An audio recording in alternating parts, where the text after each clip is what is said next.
Hi guys, welcome back to my channel. So today we're going to be doing a little bit of a different kind of a video, and I want to talk about brands that I think already like completely fell off and are just not on people's radars anymore, brands that fell off in 2020, and brands that made a huge come up in 2020. So if that sounds like something you're interested in, stick with me. We're going to get into it right now. Okay. So the first category that I want to talk about are brands that people just are not looking for anymore. And I think the biggest offender of that would be Lorac.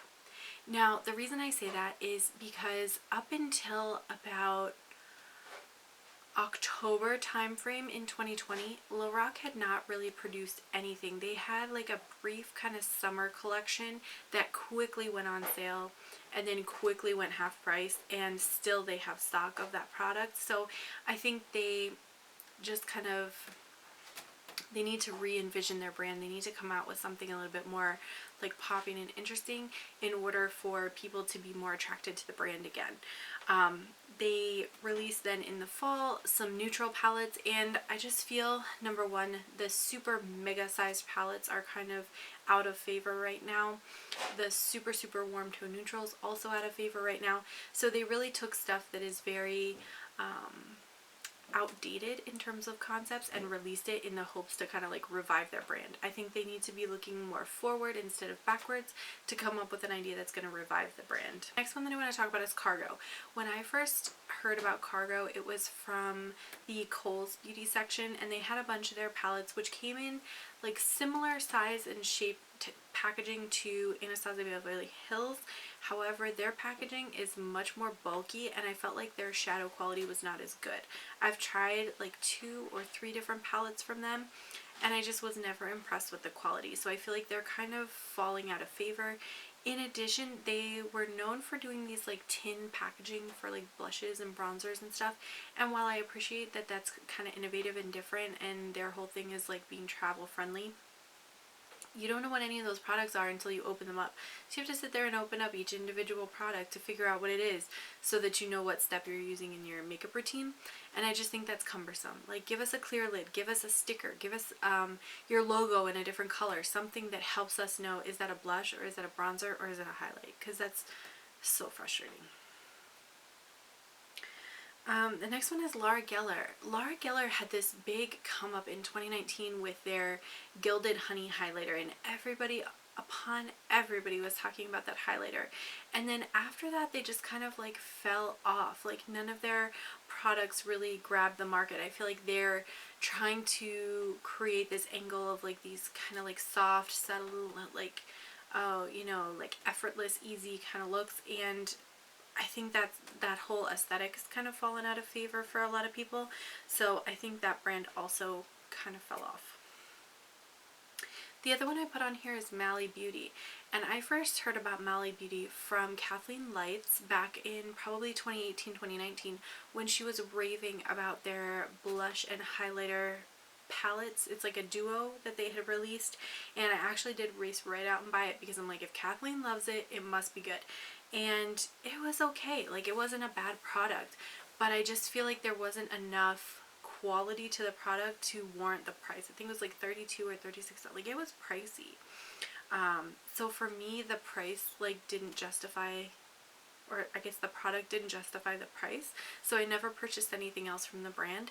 They fell out of Ulta, and now I just feel like I don't even know where they're sold anymore. I don't even know if they're still in business, but they definitely fell off, and I don't think anybody was looking for them. And the last one that I'll mention in this category is actually the Balm. Now, I love the Balm's aesthetic, their packaging. I think all of the like retro kind of stuff is super cute. They did like this superhero thing that I thought was cute, and like some like couples matchmaking kind of palettes, which I thought were cute concepts. But the actual products themselves are very neutral, very warm to like just straight up neutral shades. They don't get adventurous enough with their colors in order to justify purchasing more than one palette from them. Like, once you have one palette from them, you have their entire collection. And the other frustrating thing is that many times they re-release the same shades in duplicate palettes. So if you have an older face palette, let's say, you don't need the newer iterations of it because you already have that product.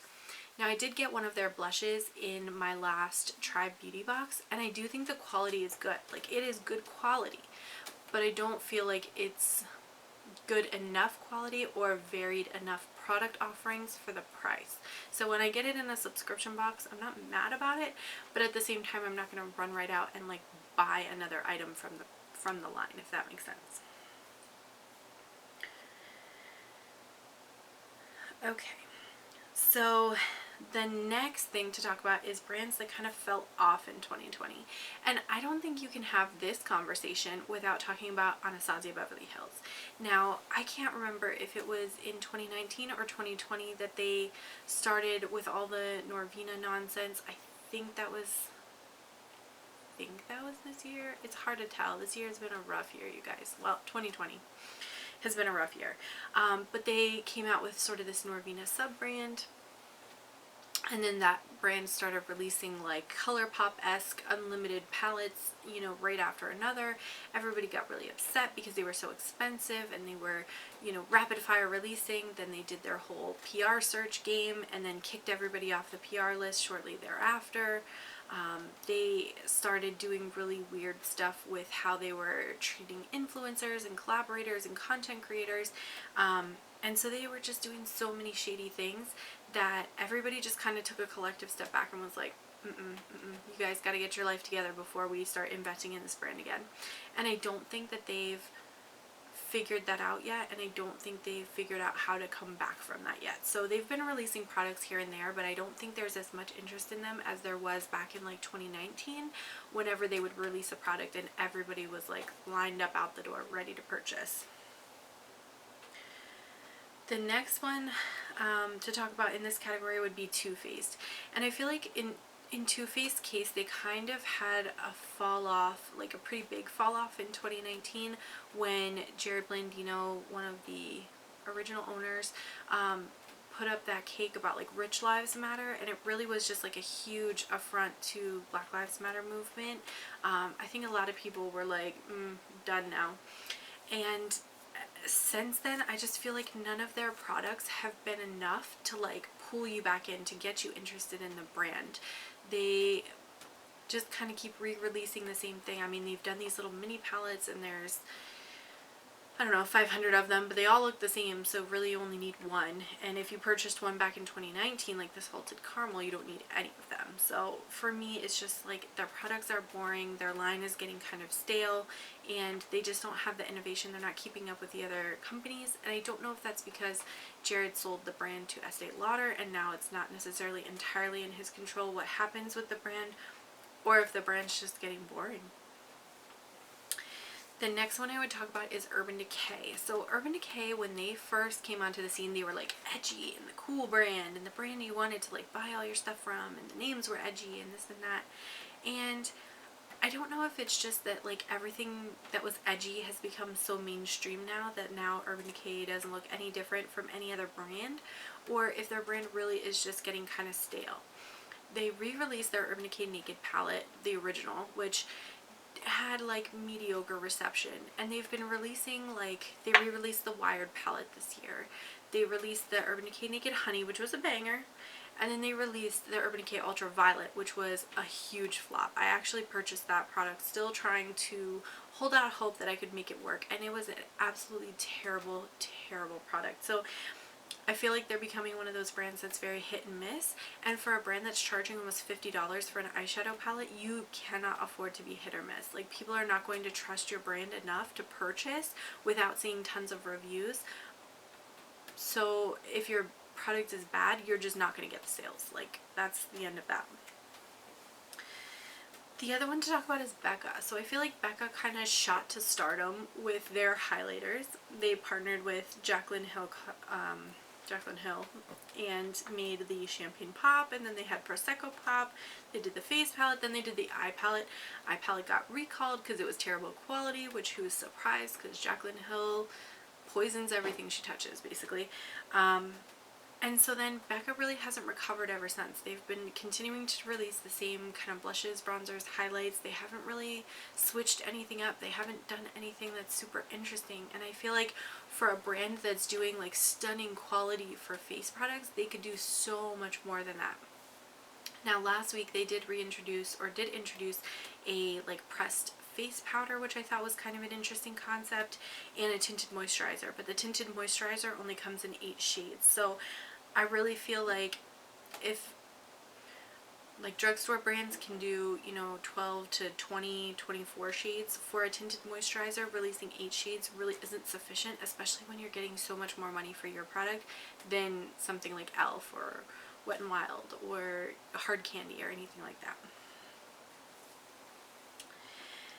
The next one I want to talk about is Makeup Geek.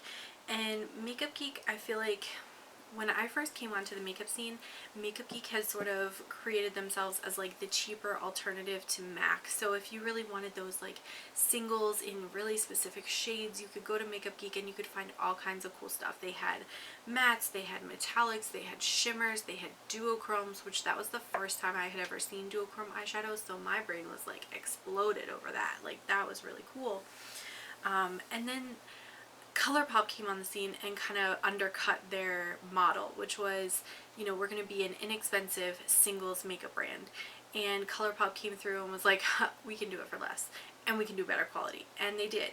And because they have such an extensive variety of shades that get released, Makeup Geek kind of struggled. And so then they redid their entire collection and they made this whole matrix system, which is good in theory, but the actual matrix itself is very, very expensive. And I just found it kind of, I don't know, lazy that they didn't reformulate their Z palettes to kind of coordinate with the new size of their pans. So the magnetic palettes that they had, there's like gaps along the edges. For me, that just bothers me. I know that's such a petty thing, but it just bothers me. And I know Marlena got pregnant, and that's so, so great for her. I know that was something that she was really wanting to do for a long time, which is awesome. But then, like, content-wise, she wasn't posting as much. She released a clothing brand, which, you know, pulled her even further from the makeup area. And the clothing brand was unbelievably expensive. So being of the opinion that you do not need to spend, you know, hundreds of dollars for one item of clothing just because you're plus size, like, I'm not ascribed to that theory. So for me, that just really put a sour taste in my mouth. And ever since then, I've really had no interest in picking up anything from Makeup Geek, and I think a lot of people feel the same way. And then the last one I'll talk about as sort of my bonus in this category is MAC Cosmetics. And I had a hard time deciding, would I put MAC in this category that kind of fell off in 2020, or would I put them in the category of like nobody was even looking for them in 2020? And I feel like they could almost fall into either category. They do still occasionally release some items that are really, really pretty. For example, back in 2019, they did that Patrick Star collection that was like springy and florals, and it looked really nice. And they do release occasionally like the Lunar New Year collections where they have the really pretty embossings and things like that. Like, when they put the effort in, it shows. But then there's so many products that they put out that look like there was absolutely no effort put in, like, and it looks lazy. And for somebody who's supposed to be this like titan of industry when it comes to makeup, they just look like they don't care anymore. So I'm really hoping that at some point they like get their lives together and re-release some really interesting things, because I think they have the power to do that in terms of their, like, the clout that they used to carry. But as of right now, I don't see that happening. And the Sims collab that they just released at the beginning of 2021 is another laughable example of what they're doing with their business model. Okay, and finally, for the super positive, exciting, fun stuff as a part of this video, I wanted to talk about brands that made a come up in 2020. And the first one that I wanted to talk about was Nabla. So Nabla is an Italian indie cosmetics brand, and I think what really like shot them up to stardom was the Miami Nights collection that they did back in like the summer time frame. They released really beautiful glitter palettes, they released some brushes, they were starting to get into more like of these mini cutie palettes, which are like the 6-pan palettes that they do, and I just think their brand really picked up a lot of recognition. They're now getting posted on Trend Mood, they've been in Trend Mood boxes, they're in, you know, the indie spotlight they've been in for quite some time, but I think they're getting more mainstream. On top of which, now they've transitioned over to Ulta, and so I see their products constantly going in and out of stock on Ulta, so I think there's a good demand, and I think the repeat nature of the fact that things continue to go out of stock tells you that that demand is not going anywhere anytime soon. On top of which, I've personally tried many of their products, and I think they are divine. Like, I really enjoy the quality of their products, so for me, well deserved, made a huge come up in 2020. The next one I wanted to talk about in this category is the BH Cosmetics. Now, BH Cosmetics, of course, has been around for ages and ages, and I think they kind of fell out of favor along with like Coastal Scents and things like that, where people just kind of forgot that they were a brand that existed because so many more new and exciting things came on the market. And BH was, you know, in the past kind of known for having this like hit or miss quality, so I don't think that everybody was ready to like run right out and spend all this money on a brand that they weren't sure was going to be a good quality product by the time they got it in their hands. Until they started releasing, they did the Sweet Shop palette collection, which was 7 different palettes kind of in this like ice cream theme. They had these gorgeous pans with the beautiful embossing. They had these beautiful shimmers and mattes. They blended so nicely together. Everybody lost their mind for them. They went out of stock and everybody was like screaming to bring them back. And in the meantime, not only did they have those that were getting like re-released in the works, but then they also released things like the Blueberry Muffin palette and these different like square pan palettes that really just took off. People really enjoyed the quality. I know Angelica Nyquist, like that was like her favorite palette of last year, and she tried like 100 something palettes. You can go watch her hour-long video, but spoiler alert, that was her favorite. So I think for the fact that they've really cemented themselves as like a high quality but affordably priced brand, they will continue to be successful until they stop being high quality. So for them, big come up this year. The next one is Julius Place. Now, Julius Place took a turn in a direction that I wasn't a huge fan of and started to release pressed glitters in some of their palettes, which I'm like, no, please stop. But so did everybody else, so I can't really hold it against them too much. I just wish everybody would stop. Now, they also have gotten to the point where they're expanding into European markets, which I think is really awesome because I know there's a huge fan base there in Europe, and it's very difficult to order from the US and just wait and wait and wait and then pay import taxes and fees and all that kind of stuff. So it's cool that they're expanding into those European markets. They also have, you know, started to do more collaborations. They're doing different size palettes with their 4 pans, their 6 pans. They have the Wahala 1 and 2, which are sort of that mega size palette. So I think they're doing a lot of really interesting things. They're releasing lip products now. They've got pencils, they've got lip glosses, they've got lipsticks, they've got liquid lipsticks. I mean, they're just doing so many different things. So I think that their product offering has become much more expansive, and they're, you know, of course, very inclusive. So they made a huge come up in 2020. The next one to talk about is Danielle Myricks, and this is one brand that I actually have not tried yet, but I've heard so many good things. It is a black owned makeup brand that I believe she is a makeup artist as well, and has been releasing products for a while, but now these products are gaining such popularity, such clout, that they're being talked about on more mainstream brands. I'm seeing them in like articles just on Google. When I open up Google, they're talking about Danielle Myricks products. So I think they really have taken the idea of inclusivity and taken the knowledge base from being in the professional makeup space and made products that are going to work for a lot of different people. So for them, I think, you know, huge come. Okay, the next one to talk about is Shroud Cosmetics, and they used to be called something else. What did they use? Strobe Cosmetics, I think? I don't know. That was before my time. But Shroud Cosmetics did a collab with Beauty Bean in 2020, which released in like September, October time frame, and oh my gosh, did that thing break the damn internet. There were so many orders for that product that the company literally had to shut down their website until they get caught up with their orders. They had to hire staff. They had to get a new facility to put their eyeshadows together in. Like, this went from being a one-woman operation to really transforming her business. So I could not be happier for that brand. I am so excited. I got a shipping notification like a week ago maybe that my palette was finally shipping. Goodness only knows when it's going to be here, because I've been sitting on it for a week and it hasn't moved anywhere on like the little tracking thing that I refresh every 10 seconds because I have no self-control.